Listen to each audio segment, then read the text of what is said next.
देहरादून से खबर आपको बता रहे हैं। देखिए, श्रद्धालु लगातार यहाँ पर जो तीर्थ यात्रा है उसको करने के लिए जा रहे हैं, चारधाम यात्रा पर जो है पहुंच रहे हैं। और धामी सरकार का भी फोकस है कि अब सुरक्षित यात्रा जो है, खासतौर पर बच्चों को लेकर, बुजुर्गों को लेकर,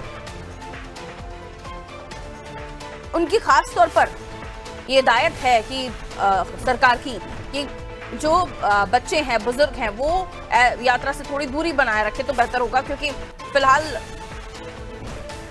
इसको लेकर सरकारी तंत्र प्रेरणा देने की कोशिश करेगा, यानी प्रेरित करेगा। श्रद्धालुओं की सुरक्षा और सकारात्मकता के लिए सरकार की प्राथमिकता में ये तमाम चीजें हैं। व्यवस्थाओं को व्यवस्थित करने में प्रशासन लगा हुआ है।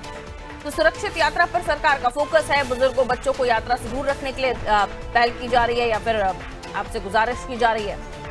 सरकारी तंत्र इसको लेकर, देखिए, आसान नहीं है, बहुत पहाड़ी इलाका है, और हम जिन भी मंदिरों की तरफ जा रहे हैं, किलोमीटर टू किलोमीटर आप चलते जाइए, यात्रा खत्म नहीं होती है। और फिर आप जब आप मंजिल तक पहुंचते हैं, आपको दर्शन होते हैं। बहुत अच्छी बात है, बहुत अच्छी बात है कि हम ऐसी जगहों पर पहुंचकर दर्शन कर पाते हैं, लेकिन फिलहाल सेहत का ध्यान भी तो रखना बेहद जरूरी है। हालांकि ये जो बताया जा रहा है कि बच्चे बुजुर्गों को लेकर, उसको लेकर और भी क्या सोच है सरकारी तंत्र की, सरकार की। सोनू हमारा सहयोगी हमारे साथ जुड़े हुए हैं। सोनू, उस पर जानकारी दीजिए प्लीज। देखिए पारुल, उत्तराखंड की चारधाम यात्रा संचालित हो रही है, और जो यात्रा करने के लिए तीर्थयात्री उत्तराखंड का रुख कर रहे हैं, उनकी आस्था का अंदाजा इसी से लगाया जा सकता है कि केदारनाथ में अभी तक पिछले 22 तारीख से आज तक की तिथि में तकरीबन 8 लाख के लगभग जो है श्रद्धालु दर्शन कर चुके हैं। ऐसे में अंदाजा लगाया जा सकता है कि जो श्रद्धालु हैं उनकी उत्साह और खास तौर से कितनी आस्था उनमें है। ऐसे में सरकार ये लगातार फोकस कर रही है कि जो उत्तराखंड की चारधाम यात्रा है, ये सुरक्षित यात्रा हो। जो भी लोग यहाँ पर यात्रा करने के लिए, तीर्थ करने के लिए जो यहाँ पहुंच रहे हैं तीर्थाटन के लिए, वो सुरक्षित यात्रा का एक अनुभव लेकर के वापस लौटे। आप जानते हैं, आपने स्वयं इस बात का जिक्र किया पारुल की जो केदारनाथ धाम है, इसके साथ साथ यमुनोत्री धाम है, और जो हेमकुंड साहिब है, ये ऐसे धाम है जहां पर कई किलोमीटर का पैदल सफर तय करके दर्शन कर पाता है एक श्रद्धालु।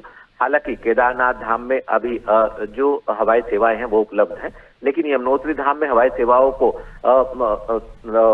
धरातल पर उतारने के प्रयास किए जा रहे हैं। हेमकुंड साहिब में भी, अगर हम हेमकुंड साहिब की ही बात करें तो ये वो इलाका है जहां पर अक्सर बर्फबारी देखने को मिलती है। इन दिनों भी मौसम ठंडा है, तो ऐसे में ये कहीं ना कहीं विषम भौगोलिक परिस्थितियों वाले क्षेत्र हैं। और सरकार के स्तर से जो यात्रा के प्रवेश द्वार हैं, जैसे ऋषिकेश है, हरिद्वार है, यहाँ पर अक्सर अपील की जाती है इस बात को लेकर के कि जो लोग यात्रा करना चाहते हैं वो अपने चिकित्सक से स्वास्थ्य परीक्षण करा लें।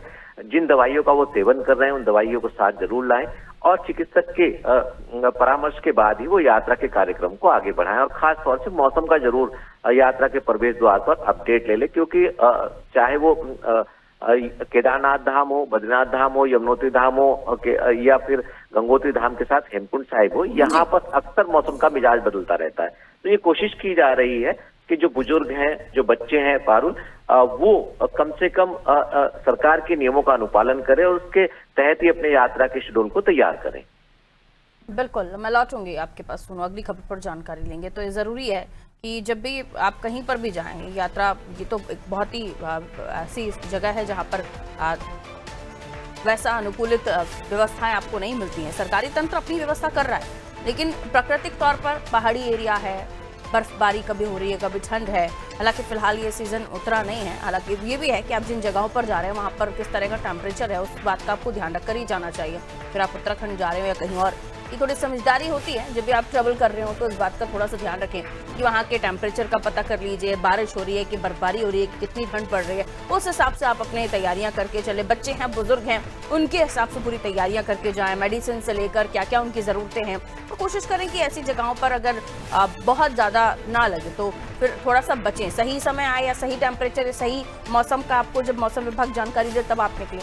कुछ चीज़ें हैं जिनको नॉर्मली ध्यान रखना ज़रूरी है, और यही जानकारी जो है प्रशासन की तरफ से भी इसको लेकर व्यवस्थाएं की जा रही हैं। ये कहा जा रहा है बच्चों और बुजुर्गों को यात्रा से थोड़ा दूर रखिए अगर हो सके तो।